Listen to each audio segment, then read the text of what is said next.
There are 126 different Republican unit committees just like this one all across the Commonwealth.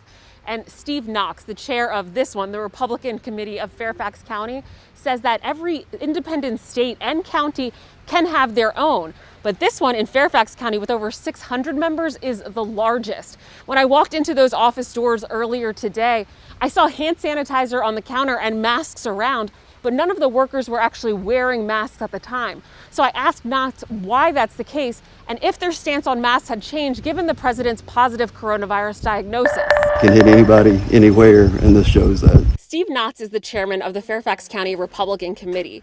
He says a chief tenet of the Republican Party is the idea of independent thought. So when it comes to mask wearing, Personal preferences, making it optional inside the office if they want to wear them or not. Some people do 100% of the time, others do when people come in and out, and other people feel safe enough that they can distance and do what we can. he says there hasn't been a mandate about mask wearing at the unit committee level from the RNC. It's true. There was nothing specifically written mandating mask as a requirement for volunteers here.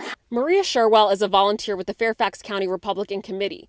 She says she doesn't believe masks protect people from getting coronavirus, but she says she wore one today to make others feel more comfortable. And I didn't want someone to feel like they were going to be uncomfortable and not be able to approach me with a question just because I was not wearing a mask. Craig Marino, another volunteer with the Fairfax County Republican Committee, echoed that sentiment. I mean, we're outdoors and social distancing is easy, but the last thing I want is for someone to feel uncomfortable about coming to the table and talking with us, so it's an easy thing to do.